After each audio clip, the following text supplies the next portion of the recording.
C'est pour moi donc un immense plaisir d'être avec vous ce soir à nouveau et je veux remercier donc l'église de Chanteloup-les-Vignes qui constamment m'invite et me permet donc de pouvoir partager avec vous la parole. Donc nous sommes en direct et vous pouvez me voir non seulement sur le réseau, mais également pour ceux qui ont Facebook, vous pouvez également me voir en Facebook Live. Nous allons donc prier pour que Dieu puisse nous parler ce soir et nous instruire par sa parole. Prosternons-nous. Seigneur Dieu Tout-Puissant, Dieu de grâce, Dieu de miséricorde, Dieu de bonté incomparable. C'est avec humilité, c'est avec ferveur, c'est avec foi et conviction que nous nous présentons devant le trône de ta grâce, non seulement pour t'exprimer notre reconnaissance, notre amour, Seigneur mon Dieu, pour toi, mais également pour te demander ton soutien. Et ton soutien, Seigneur, ne peut se faire que par ta parole. C'est pourquoi, Seigneur, je te demande que malgré la distanciation qu'il y a entre nous, que ton esprit puisse circuler au-dedans, autour et au milieu de nous avec fluidité et à haut débit. Permets que nos oreilles spirituelles soient grandes ouvertes. Permets que nos yeux spirituels soient grands ouverts. Permets que nos cœurs soient ouverts. Permets que nos pensées soient ouvertes. Permets que nous puissions, Seigneur mon Dieu, être connectés à toi ce soir. Je te demande de couvrir ta parole de ton esprit. Je te demande de la couvrir de ton onction. Je demande de la couvrir de la plénitude, Seigneur mon Dieu, de ta grâce. Et de permettre que nous puissions ressortir ce soir de cet enseignement en étant régénérés, en étant purifiés par ta parole et en ayant, Seigneur, en nous cette flamme, ce feu de l'esprit. Permets que nous puissions avoir notre cœur qui brûle au-dedans de nous, comme les disciples avaient eu leur cœur qui leur brûlait lorsque tu leur avais enseigné au lendemain de la résurrection sur le chemin d'Emmaüs. Seigneur, je te demande de nous bénir encore une fois.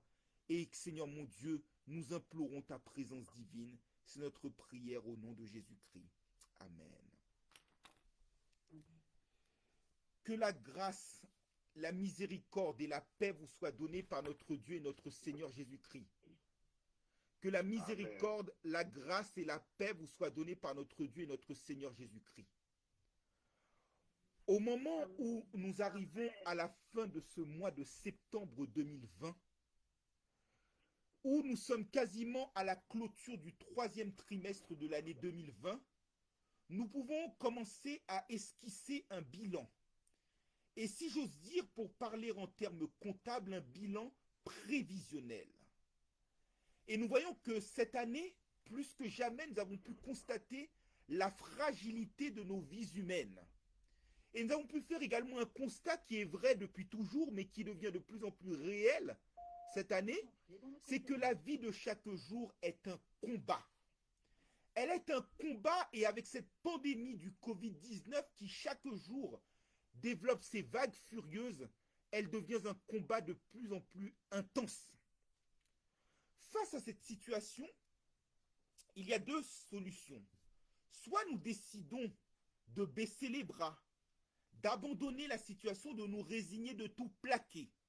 Ou au contraire, nous décidons de lever la tête haut, sachant que la foi regarde haut, là où les doutes regardent autour de nous, et là où la déception regarde vers le bas.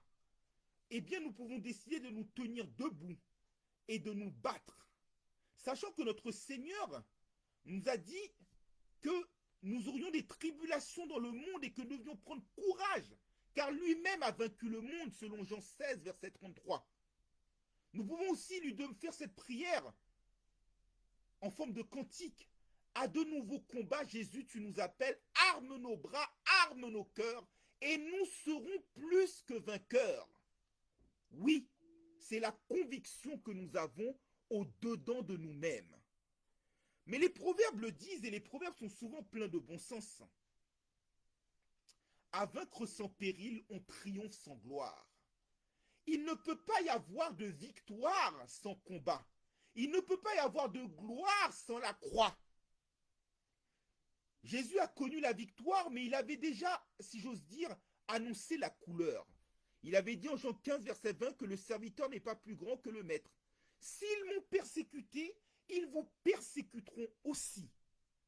Alors, à partir de ce constat lapidaire, eh bien, nous devons avoir chevillé au corps cette volonté de victoire, sachant que à la croix, Jésus l'a obtenue et qu'il nous a donné cette gloire que dont Satan nous avait privés depuis longtemps. Mais pour inscrire nos pas dans les siens, pour connaître la victoire qu'il a accomplie, qu'il a obtenue il y a 2000 ans, il n'y a qu'un seul moteur, il n'y a qu'un seul catalyseur, il n'y a qu'un seul vecteur, c'est la foi. La foi et encore la foi. Et il n'y a pas de secret, mes frères et sœurs en Christ, car Romains 10, verset 13 est absolument clair. La foi vient de ce que l'on entend, et ce que l'on entend vient de la parole de Christ. Ce n'est que si la parole de Christ habite parmi nous, au-dedans de nous, et qu'elle nous régénère, qu'elle nous engendre et qu'elle nous permet de naître de nouveau, que nous pouvons connaître la victoire. Ce soir, nous avons besoin de naître de nouveau. Nous avons besoin de naître de l'esprit. C'est le préalable indispensable. C'est le préalable incontournable. C'est le préalable exclusif pour connaître cette vie de victoire, non seulement par rapport au monde visible dans lequel nous vivons, mais également au monde invisible, aux esprits méchants qui sont même parfois jusque dans les lieux célestes en Jésus-Christ. Et donc pour ce faire, pour nourrir cette foi victorieuse, nous allons rentrer dans la parole avec la lecture du verset clé, du verset thème de notre semaine de louange, tiré du premier épître de Jean au chapitre 5, verset 4. Lecture pour laquelle je vous demanderai s'il vous plaît d'être attentif.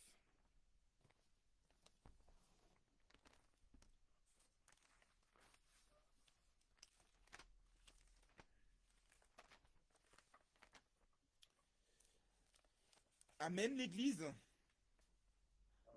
Amen l'Église. Amen l'Église, vous êtes là? L'église de Pentecôte de Chanteloup. Ah, ben voilà. Voilà. Ça, c'est un réveil. Je lis pour vous le verset du jour, mes frères et sœurs en Christ. Car tout ce qui est né de Dieu triomphe du monde. Et la victoire qui triomphe du monde, c'est notre foi. Amen. Je relis encore pour vous. Car tout ce qui est né de Dieu triomphe du monde, et la victoire qui triomphe du monde, c'est notre foi. Que le Seigneur daigne bénir cette portion de l'Écriture pour l'édification commune de nos âmes. Donc, comme d'habitude, je vais procéder par la grâce de Dieu, par une étude de cette parole sacrée en 3 temps. Dans un premier temps, nous allons voir le contexte dans lequel s'exprime l'apôtre Jean. Ensuite, nous allons voir ce que signifie le fait d'être né de Dieu. Et enfin, nous allons voir ce que recouvre la vie de victoire, les dimensions de la vie de victoire. L'apôtre Jean qui s'exprime est un serviteur de Dieu tout à fait particulier. L'apôtre Jean, en fin de compte, a rencontré Jésus et a commencé son service auprès de Jésus en étant très jeune, à l'âge de 17 ou de 18 ans. Et c'est là que l'on voit qu'aux âmes bien nées, la valeur n'attend pas le nombre des années. Et c'est là que l'on voit que lorsque l'on veut rentrer au service de Dieu, il ne faut pas prendre le prétexte de se dire que l'on est jeune, que l'on a le temps devant soi. Au contraire, il faut savoir que plus on est jeune, plus on a d'énergie, plus on a de zèle, plus on a de feu, plus on peut être utile au service du Seigneur. Et je vous rappelle le réveil que nous avions eu, Église de Chanteloup, il y a de cela 2-3 mois, concernant Samuel. Samuel était disponible parce qu'il était jeune. Et d'autant plus que nous ne pouvons pas nous appuyer sur notre jeunesse parce que, eh bien, nous savons que nous ne sommes qu'une vapeur qui paraît pour un peu de temps.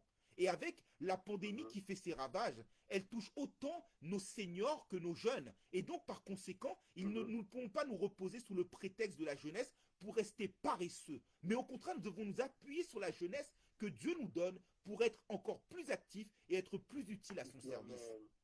Et l'apôtre Jean était donc au service de notre Seigneur Jésus-Christ. Et l'apôtre Jean était en fin de compte un homme qui était impulsif, qui était un peu comme l'était l'apôtre Paul lorsqu'il décrit sa biographie dans l'épître à Tite, en Tite chapitre 3, verset 3, ou encore à Timothée, en 1 Timothée chapitre 12, chapitre 1er, verset 12 à 17. Il était quelqu'un d'impulsif, de violent, et bien asservi à toute forme de passion, détestable et également digne, et qui détestait également ses semblables. Mais c'est là que l'on voit, mes frères et sœurs, qu'à la réalité, lorsque l'on prêche la parole de Dieu, soit de manière vocale, par le biais des réseaux sociaux, par le biais du présentiel, soit de manière écrite, si l'on n'est pas soi-même imprégné de la parole de Dieu, si le message ne passe pas par nous-mêmes, si nous ne sommes pas des vases d'honneur, si nous nous contentons simplement d'être des canaux, eh bien la parole n'a pas de crédibilité, la parole n'a pas de profondeur, la parole n'a pas de possibilité d'expansion. Nous qui avons la grâce de Dieu de proclamer ces oracles, soyons à l'instar d'Esdras. En Esdras 7, verset 10, il dit que Esdras mettait son cœur à appliquer la parole, à la méditer, à la mettre en pratique, et enfin à la proclamer aux autres. Et bien dans le même ordre d'idée, l'apôtre Jean dans le verset du jour nous parle du fait d'être né de Dieu. Eh bien Jean parle d'être né de Dieu, mais il a connu la nouvelle naissance. Parce que Jean était quelqu'un d'impulsif, Jean était quelqu'un de violent. Mais il est devenu l'apôtre de l'amour, le disciple que Jésus aimait, comme il nous est dit en Jean 13, verset 23. Le disciple, en fait, avec lequel Jésus avait le plus de proximité. Et Jean est devenu quelqu'un qui est devenu né de Dieu parce que Dieu est amour. Et il a eu l'amour dans son cœur, il est devenu le disciple que Jésus aimait. Mais il est également devenu né de Dieu parce que la vie qu'il menait était à l'instar de des critères, des standards que Dieu demandait. Et ce que Dieu demande de nous, c'est que notre vie chrétienne soit une vie où nous gravissons les marches des escaliers pour que nous marchions comme Dieu avait marché. Et Jean était appelé le Vierge parce qu'il menait une vie de loyauté à l'égard de notre Seigneur et Sauveur Jésus-Christ, mais également une vie de pureté. Exactement comme il est dit en 2 Timothée 2, verset 22, il a fui les passions de la jeunesse. Et il s'est attaché à mener une vie de pureté. Et comme il est dit en 1 Timothée 4, verset 11 et 14, personne ne peut le mépriser du fait de sa jeunesse, parce qu'il était un modèle en pureté, en foi, en action, en parole, en charité. C'est ce que l'apôtre Jean a mené comme vie. Une vie née de Dieu. Une vie gouvernée par Christ. Une vie par Christ. Et une vie pour Christ. Et une vie avec Christ. Et mes frères et sœurs, Jean nous dit que tout ce qui est né de Dieu triomphe du monde. Alors, effectivement, tout ce qui est né de Dieu, eh bien, si Jésus-Christ, si le Saint-Esprit voulait nous borner aujourd'hui, si le Saint-Esprit voulait nous géolocaliser, comme avec les téléphones portables que nous avons, il y a la 4G, il y a la 5G, il y a les réseaux Wi-Fi qui permettent de pouvoir nous borner, de dire exactement où nous sommes géographiquement parlant. Mais si aujourd'hui Jésus-Christ voulait nous géolocaliser, est-ce qu'il nous trouverait en lui? Est-ce qu'il nous trouverait effectivement comme étant nés de Dieu? Si Jésus-Christ voulait faire un test ADN par le Saint-Esprit, est-ce qu'il trouverait que nous sommes effectivement engendrés de Dieu? Eh bien, l'apôtre Jean avait cette vie qui était générée par Christ. Parce que tout arbre porte de bons fruits et on reconnaît l'arbre à ses fruits. Quelqu'un qui est né de Dieu, ça s'entend et ça se voit. Et étant positionné en Christ, comme il est dit en 2 Timothée 3, verset 12, tous ceux qui veulent vivre pieusement en Jésus-Christ seront persécutés. Alors l'apôtre Jean est passé par la persécution. Il ne peut pas avoir de gloire sans la croix. Aïe, aïe, aïe. Et alors que l'apôtre Jean était persécuté pour accomplir loyalement, fidèlement le ministère auquel Christ l'a appelé, il a été versé, il n'a pas connu la mort de la croix, mais il a été versé dans un chaudron d'eau bouillante. Mais parce qu'il était né de Dieu, parce qu'il était loyal à Christ, parce que spirituellement il était géolocalisé en Christ, de la même manière que Shadrach, Meshach et Abednego sont sortis indemnes de la fournaise ardente, de la même manière que le serviteur Daniel était sorti indemne de la fosse au lion, l'apôtre Jean est sorti indemne de l'eau bouillante. Cela nous confirme ce que disait notre Seigneur, notre Dieu à Ésaïe, en Ésaïe 42. Il disait au milieu du feu, au milieu des flammes, il sera avec nous. Dans les lots, il sera avec nous. Dans les tempêtes, il sera avec nous. Car l'Éternel Dieu est un bouclier. Il est un soleil et un bouclier, nous dit le psaume 84, verset 12. Il donne la grâce et la gloire et ne refuse aucun bien à ceux qui marchent dans l'intégrité. Parce que Jean était intègre, il est sorti indemne, il a triomphé des persécutions du monde. Donc sa biographie à elle-même est une prédication. Veillons, mes frères et sœurs en Christ, à ce que notre témoignage dans l'Église, notre témoignage soit une vitrine pour Dieu. Que notre témoignage soit une Bible pour les païens qui nous regardent. Que notre témoignage à lui seul parle de cette vie de victoire qui triomphe du monde. L'apôtre Jean écrit ce verset, mais sa vie en elle-même parle et prêche ce verset par avance. Et c'est là que l'on voit encore une fois que toute écriture est inspirée de Dieu pour corriger, pour instruire, pour équiper l'homme de Dieu pour qu'il soit prêt à toute bonne œuvre. C'est là que l'on voit que lorsque les hommes parlent, ils sont poussés par le Saint-Esprit. Et c'est là que l'on voit que tout ce qui est arrivé, eh bien, nous sert, comme nous dit 1 Corinthiens 10, verset 13, pour notre instruction, pour notre exemple. Eh bien, l'apôtre Jean, sa biographie est un exemple à elle-même. Et elle est un exemple pour nous. Et ainsi, l'apôtre Jean a pu mourir paisiblement dans la paix du Seigneur. Et lorsque tous les autres apôtres étaient morts, Jean était encore là, bien âgé, mais toujours dans cette fidélité, dans cette continuité. Jean a traversé les âges, Jean a traversé les cycles. Veillons à ce que, étant nés de Dieu, nous puissions ne pas perdre ce sceau, cet acte de naissance, et qu'au travers des âges, au travers des cycles de notre vie, nous puissions toujours être en communion avec notre Dieu. Parce que, comme le dit 1 Corinthiens 1er verset 9, Dieu est fidèle, lui qui nous a appelés à la communion avec son Fils Jésus-Christ. Eh bien, c'est exactement ce que l'apôtre Jean vit. Et l'apôtre Jean, si je puis dire, l'apôtre Jean est une sorte de Noé, est une sorte de Enoch. Pourquoi dis-je cela?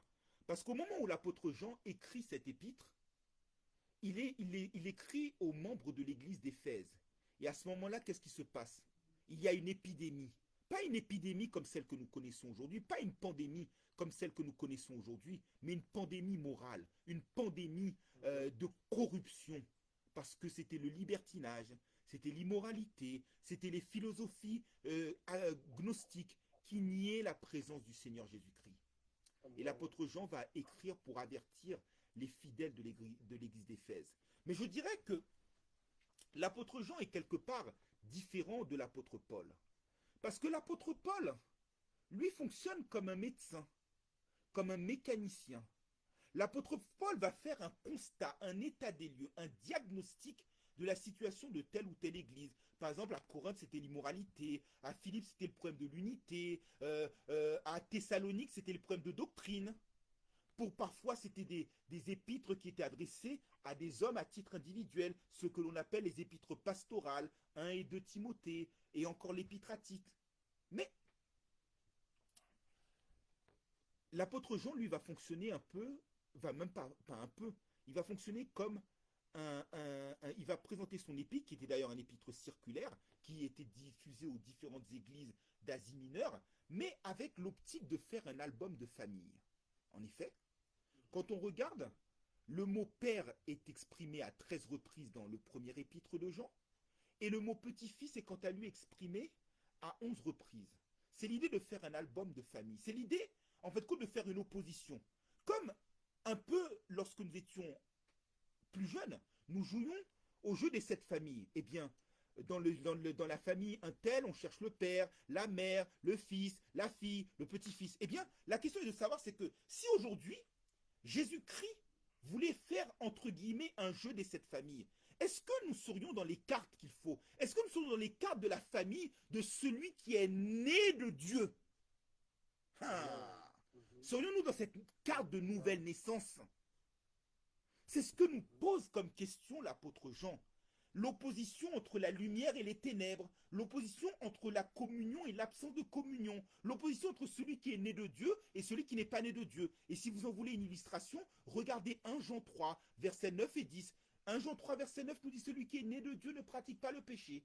Et 1 Jean 3, verset 10 nous dit que celui qui n'est pas né de Dieu pratique le péché.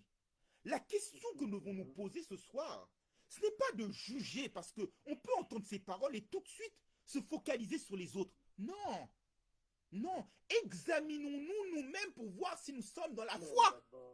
Examinons-nous nous-mêmes pour voir si nous appartenons de la famille de Dieu ou pas. Examinons-nous nous-mêmes pour savoir si nous sommes réellement convertis, si nous sommes réellement devenus des nouvelles créatures, si nous sommes réellement devenus à l'image de Christ et que nous sommes nés de nouveau et nés de Dieu.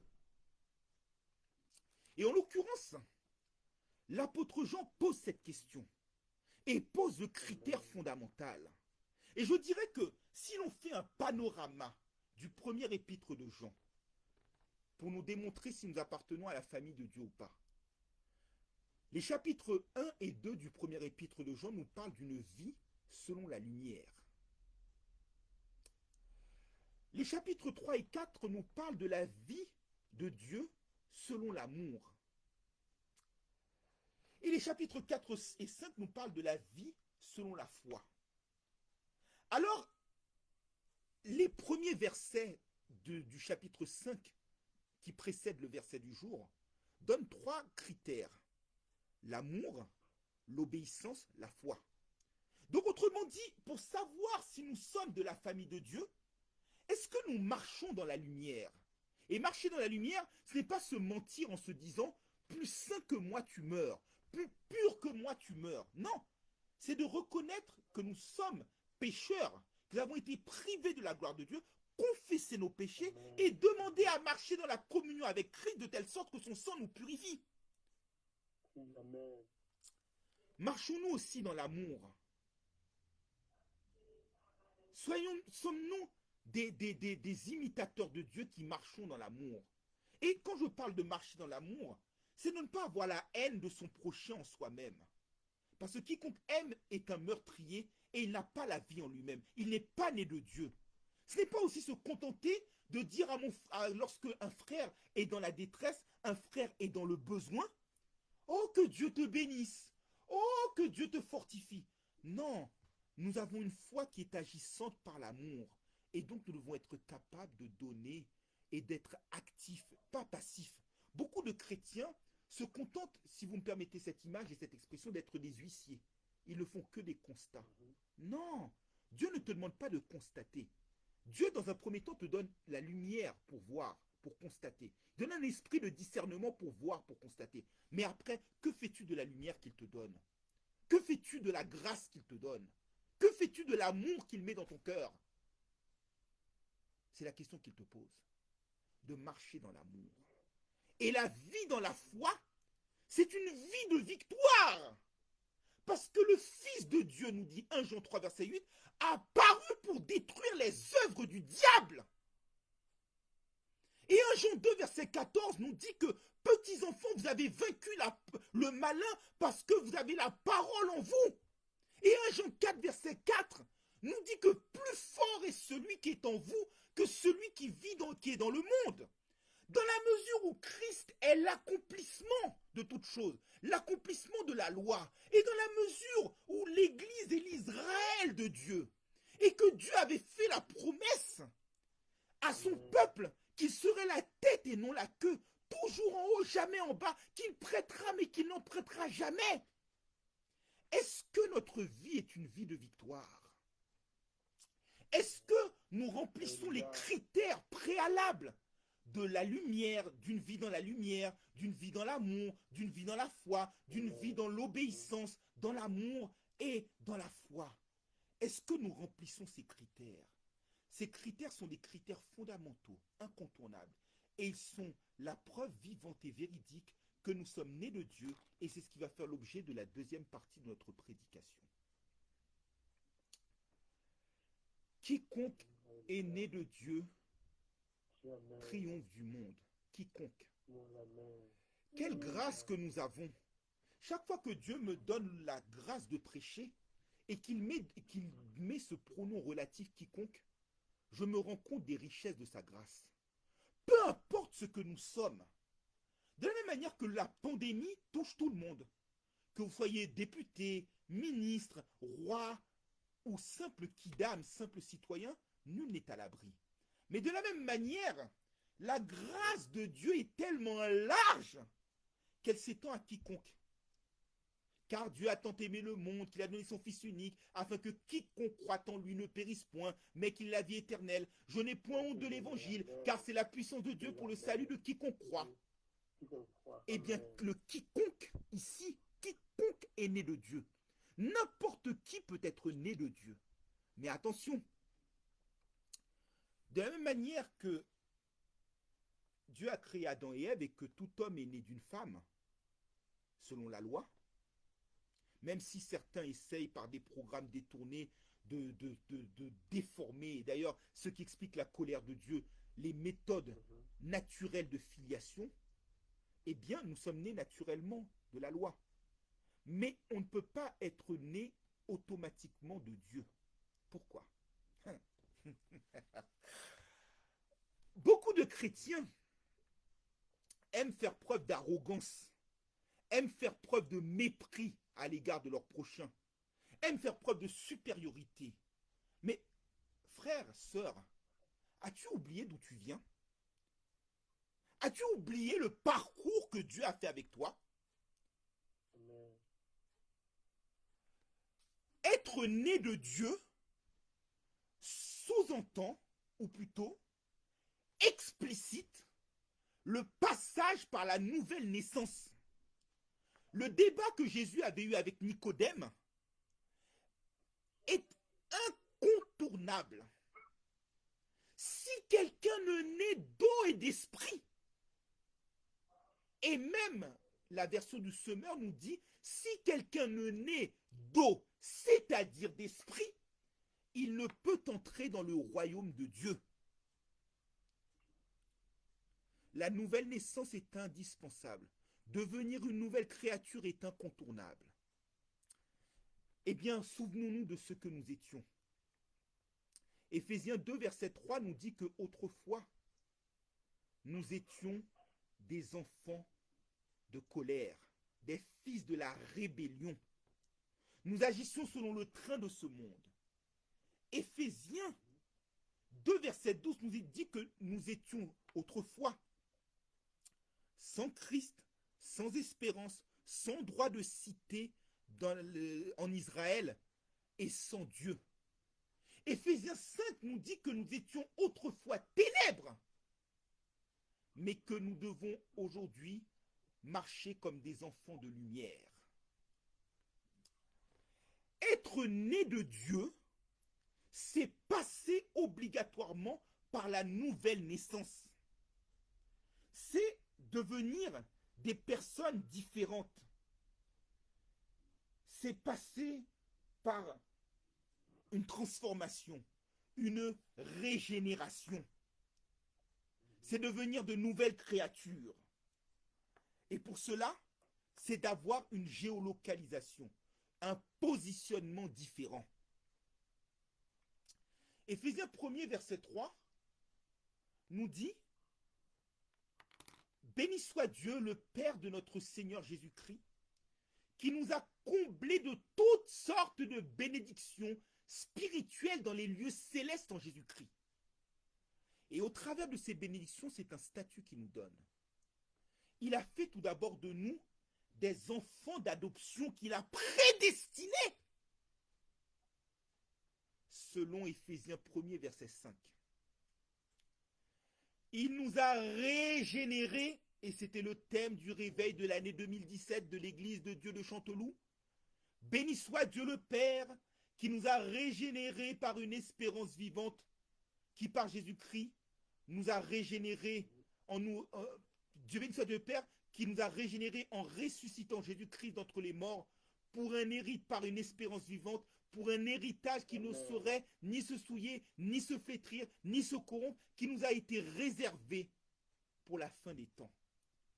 C'est passer par cette nouvelle naissance, c'est être régénéré. Nous qui étions des ossements desséchés, c'est revenir à la vie. Nous qui avions un cœur de pierre, c'est avoir ce cœur de chair par lequel il déverse une eau pure. C'est cela qui nous permet aujourd'hui de devenir des enfants de Dieu, des enfants d'adoption, de passer par la nouvelle naissance, de connaître cette nouvelle grâce, d'avoir cette croissance spirituelle. Devenir des enfants de Dieu, passer par cette nouvelle naissance, obtenir la conversion. Et oui, que nous dit Matthieu 18, verset 1er? Il nous dit que si vous ne vous convertissez, que vous ne devenez des petits-enfants, vous ne pouvez entrer dans le royaume de Dieu. C'est obtenir une conversion, le brisement au niveau du cœur. Obtenir la conversion au niveau de la langue. Obtenir la circoncision du cœur, comme le dit Jérémie 4, verset 4. Devenir quelqu'un de nouveau. Devenir quelqu'un de mort au péché et vivant pour Christ. Devenir quelqu'un de mort et d'avoir une vie cachée avec Christ en Dieu. C'est cela devenir un enfant de Dieu, un enfant né de Dieu. Parce qu'un enfant va chercher à se couvrir dans les bras de ses parents. Les enfants, notamment pendant cette période de confinement, vont chercher à rester chez eux. Et là encore, je reviens à cette question de la géolocalisation. Si Dieu devait vous géolocaliser, est-ce qu'il pourrait vous trouver caché avec Christ en lui? C'est aussi la preuve de cette nouvelle naissance. La preuve de cette nouvelle naissance aussi, c'est d'avoir l'ADN de son Père, devenir des imitateurs de Dieu, de marcher dans l'amour. L'ADN de cette nouvelle naissance, de cette naissance selon Dieu, c'est d'avoir ce goût de la perfection. Matthieu 5, verset 49 nous dit « Soyez donc parfaits, comme votre Père céleste est parfait. » Et que nous dit l'apôtre Paul en Philippiens 3, verset 13, il nous dit qu'il n'a pas encore atteint la perfection, mais qu'il court vers le but pour atteindre le prix de la vocation céleste de Dieu en Jésus-Christ. La nouvelle naissance aussi suppose, comme je le disais il y a quelques minutes, d'abandonner le péché. Celui qui pêche, celui qui est né de Dieu, ne pratique pas le péché. Quelqu'un qui pêche aller-retour, matin, midi et soir, n'est pas né de Dieu, mais il se moque de Dieu. Il se moque de Dieu. Et on ne se moque pas de Dieu. Ce qu'un homme a semé, c'est ce qu'il moissonnera. Quelqu'un qui construit sa vie sur le mensonge n'est pas né de Dieu. Il a au contraire pour père le diable. Matthieu 8, verset 44. Il pratique le péché. Il n'est pas né de Dieu. Quelqu'un qui est né de Dieu se comporte comme un voyageur et un étranger. Et il s'abstient des convoitises charnelles qui font la guerre à l'âme. Il se comporte comme quelqu'un qui ne fait qu'une escale sur la terre et qui salue les choses de la terre de loin, qui est né de Dieu. On a fini avec le péché, on a fini avec le mensonge. Parfois, et pardonnez-moi cette image, on se comporte un peu comme quelqu'un qui est un peu, si j'ose dire, mythomane, qui construit sa vie essentiellement sur le mensonge. Un peu comme Lance Armstrong, qui avait gagné le Tour de France pendant plusieurs années, mais qui avait construit un système de dopage, qui avait permis de gagner. Alors oui, la foule avait accouru pour le féliciter et pour s'extasier devant ses records. Mais son écran de fumée, son système de mensonges s'est écroulé, a été mis en jeu sur le grand jour. Ainsi donc, mes frères et sœurs dans le Christ Jésus, de la même manière, eh bien nous sommes là. Eh bien nous ne pouvons pas construire non plus nos vies sur le mensonge. Eh bien, comme le dit un proverbe africain, le mensonge peut courir des années, mais la vérité le rattrape en un jour. Tôt ou tard, ce qui est mis dans les ténèbres est mis à la lumière. Et nos œuvres sont manifestes. Et elles démontrent si nous sommes nés de Dieu ou si nous ne sommes pas nés de Dieu. Quelqu'un qui est né de Dieu en a fini avec le péché. Quelqu'un qui est né de Dieu marche dans l'amour. Quelqu'un qui est né de Dieu pratique la communion avec son Dieu. Il n'est plus dans les choses de ce monde. Quelqu'un qui est né de Dieu a l'amour pour son prochain. Il ne souhaite pas son malheur. Il ne s'enfle pas d'orgueil. Il ne se réjouit pas de l'injustice. Il ne maudit pas son prochain. Mais il aime son prochain comme lui-même. Et il aime son Dieu de tout son cœur, de toute son âme, de toute sa force, de toute sa pensée. Il en a fini avec ce qui est mal. Et il s'attache fortement au bien. Quelqu'un qui est né de Dieu honore son Dieu. En effet, c'est ce qui nous est dit en Malachie 1er verset 6.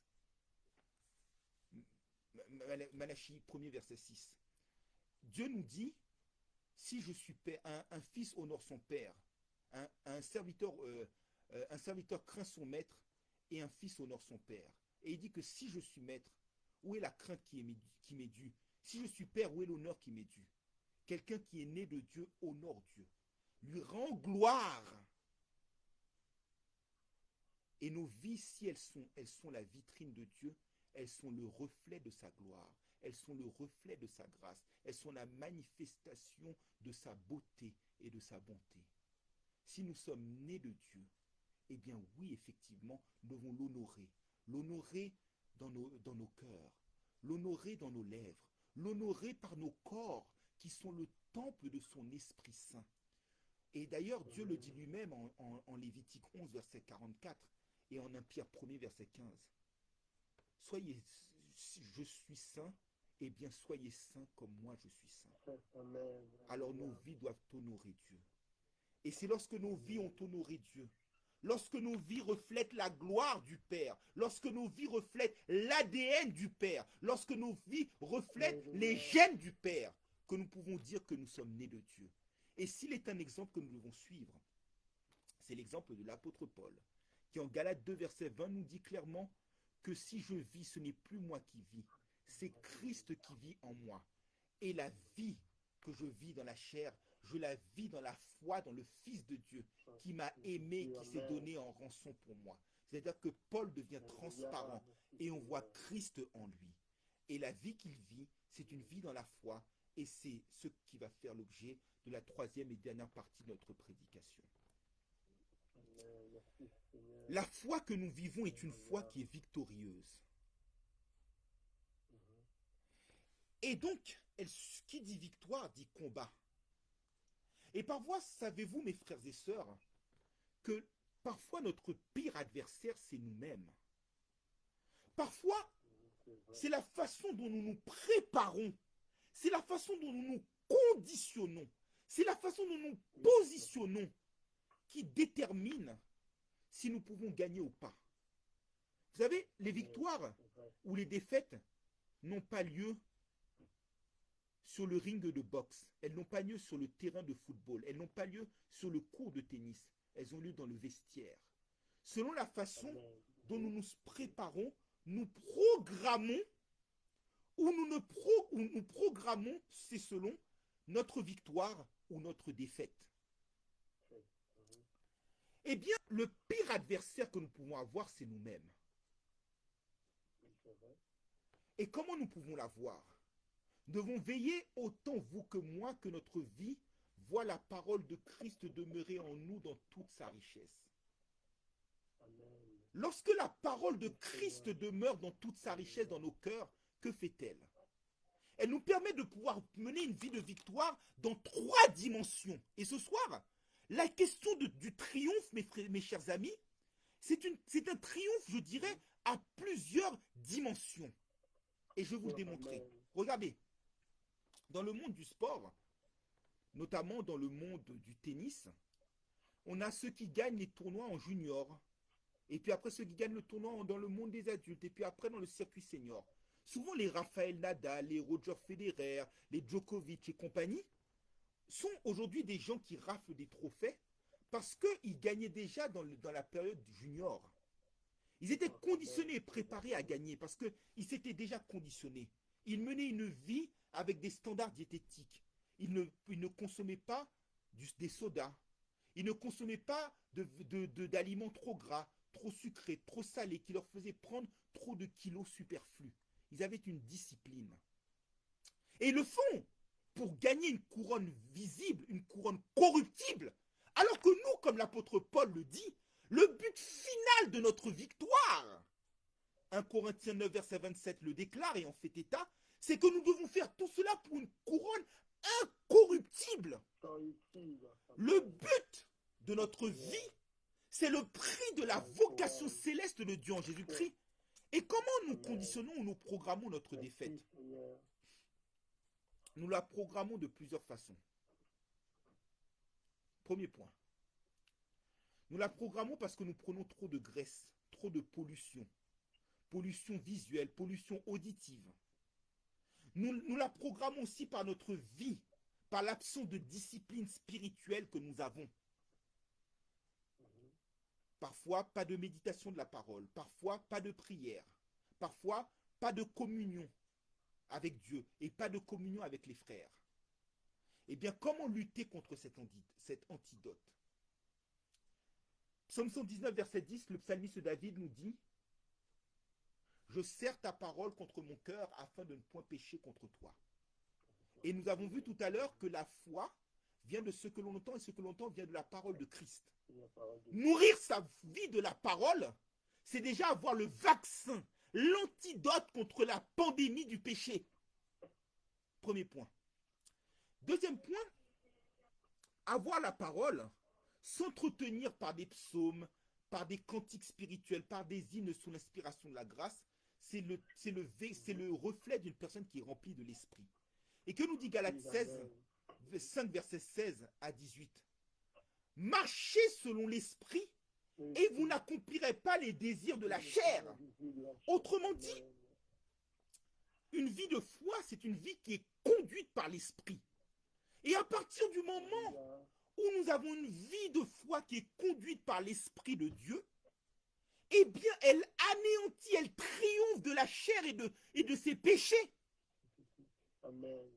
Elle nous permet de nous débarrasser de ce péché, de ce manteau de péché qui nous enveloppe si facilement. Et lorsque nous regardons en Galates 5, versets 22 et 23 et suivants, les caractères du fruit de l'esprit, amour, joie, paix, bonté, bienveillance, fidélité, douceur, patience, maîtrise de soi, bonté, eh bien, il nous est dit qu'il n'y a point de loi contre cela.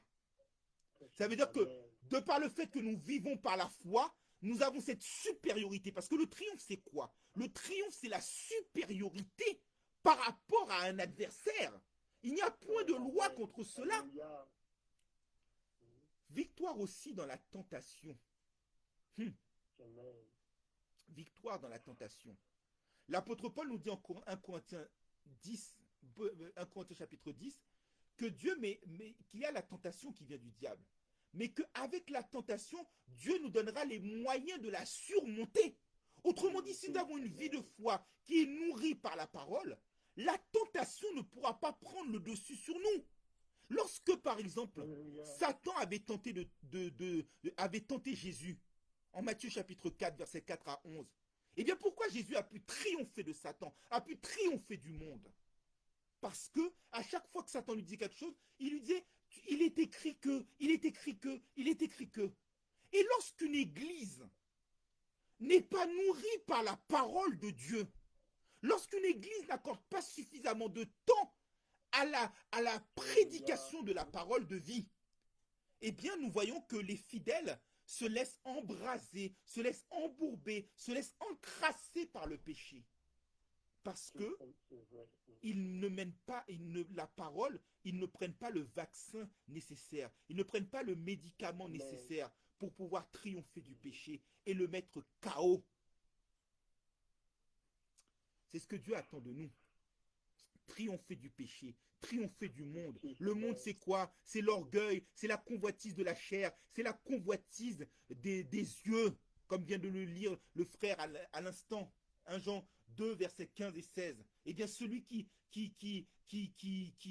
fait la volonté de Dieu demeure éternellement et il arrive à dompter l'orgueil. Il est rempli d'humilité. Il ne se laisse pas embarquer par toutes sortes de convoitises. Il n'est pas flottant.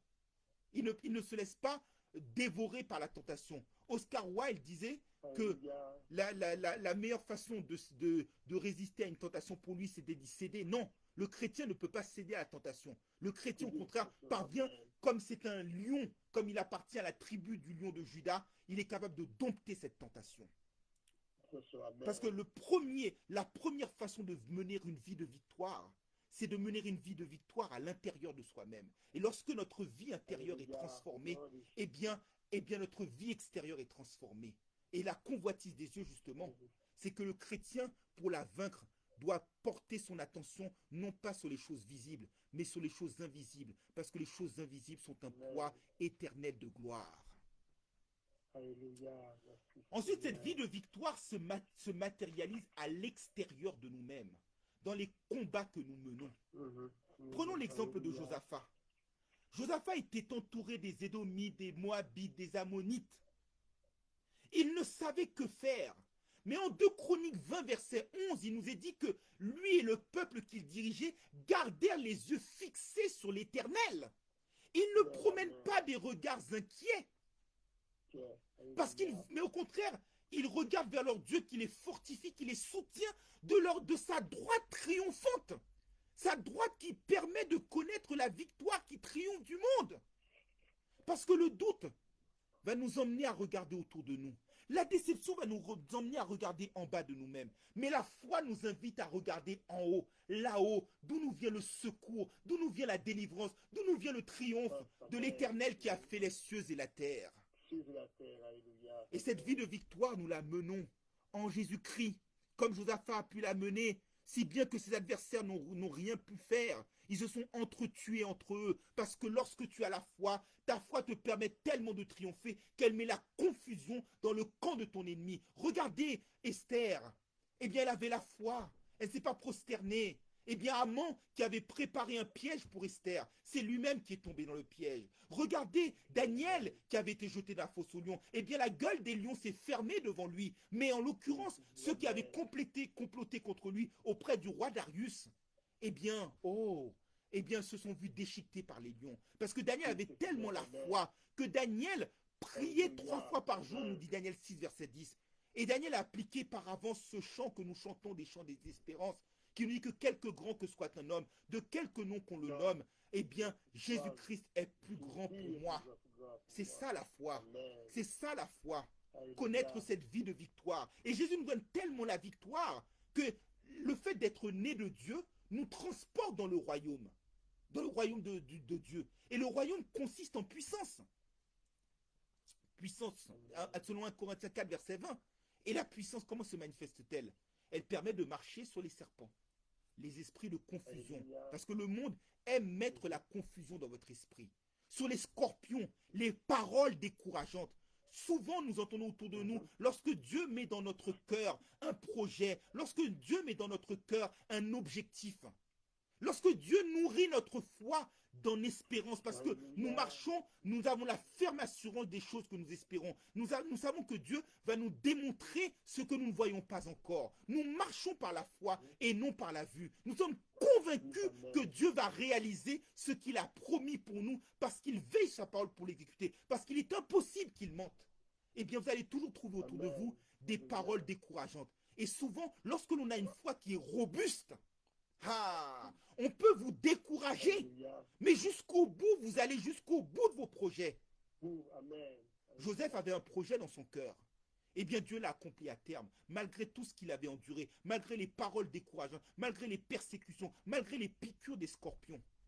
Eh bien, il a tenu ferme. Demandons à Dieu de nous donner une foi ferme, parce que la foi ne peut pas être victorieuse. La foi ne peut pas triompher si elle n'est pas ferme, si elle n'est pas déterminée, Alléluia. si elle n'est pas robuste. Alléluia. La foi doit être sans douter. Et vous savez quoi?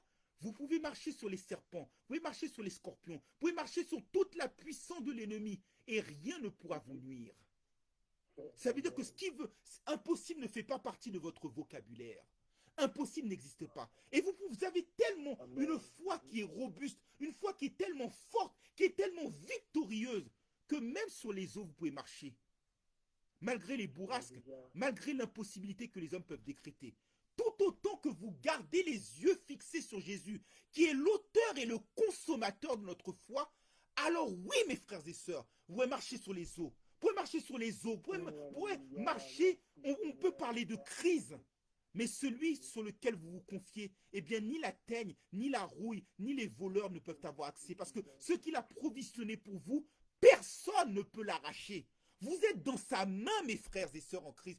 Personne ne peut vous arracher de sa main. Son avenir, votre avenir, Ésaïe 49 nous le dit, est gravé dans ses mains. Ces deux mains ensanglantées qui ont triomphé à la croix, qui ont triomphé des principautés, qui ont triomphé des royautés, qui ont triomphé des dominations, qui les a ridiculisées. On peut décréter des paroles de malédiction contre vous, mais dans la mesure où vous êtes spirituellement équipé pour une vie de victoire, toute arme forgée contre vous sera sans effet. Toute langue qui vous condamnera, vous l'accuserez. C'est votre héritage parce que vous êtes né de Dieu. C'est cela la vie de victoire. C'est ça la vie de délivrance. C'est ça la vie de fécondité, de fertilité, d'abondance. Il peut faire même au-delà de ce que vous demandez ou même pensez. Et d'ailleurs, pour vous dire, il dit lui-même qu'il est avec nous tous les jours jusqu'à la consommation des siècles. Et dans la foi et la crainte ne peuvent pas marcher de pair. Et regardez dans la Bible, il est inscrit 365 fois dans la Bible, ne crains point. C'est-à-dire que tous les jours de votre vie, vous n'avez rien à craindre. Même dans la vallée de l'ombre de la mort, vous n'avez à craindre aucun mal. Même comme l'apôtre Jean, si vous êtes vite jeté dans de l'eau bouillante, vous n'avez rien à craindre. Même si on avait décrété contre vous, dans les lieux occultes, des plans, des stratagèmes machiavéliques, diaboliques, ne craignez point. Aucun de vos os ne sera brisé. Aucun de vos os ne sera brisé. Vous pouvez même faire des accidents. Eh bien, ne vous inquiétez pas. La voiture sera brisée. Mais vous n'aurez rien, vous serez indemne. Parce que vous avez un bouclier qui vous protège et qui vous conduit de victoire. Et de victoire en victoire, il mène qui le suit. Tout autant que vous tenez sa main, tout autant que vous fixez vos yeux sur lui, vous n'aurez aucun problème. Et je veux même vous dire, mes frères et sœurs, vous gardez les yeux fixés sur lui, vous avez la victoire. Non seulement dans ce monde, mais également dans le monde d'après. Parce qu'en un clin d'œil, vous êtes changé. Et il vous suffit juste de fermer les yeux ici. Et vous les ouvrirez là-bas. Et oui, la vie de victoire, c'est par la foi que nous sommes sauvés. C'est par grâce, c'est par le moyen de la foi que nous sommes sauvés. Et cela ne vient point de nous, c'est un don que Dieu nous donne. Dieu nous fait grâce. Dieu nous permet de voir la vie de victoire. Si bien que nous pouvons décréter, nous pouvons dire, ô mort, où est ta victoire? Ô mort, où est ton aiguillon? L'accusateur des frères peut se présenter face à nous. Eh bien, par le sang de Christ, il est renversé, nous dit Apocalypse 2, verset 11. Et regardez ce qui est promis. À chaque fois, Jésus nous dit, même dans l'église de Sardes, ceux qui ont gardé leurs vêtements purs, ceux qui sont demeurés fermes dans la foi, à celui qui vaincra, à celui qui vaincra. C'est votre récompense. Votre récompense est programmée et proclamée, elle est programmée. Et il vous a dit qu'il vous a préparé une place afin que là où vous êtes, là où il est, c'est là où nous serons.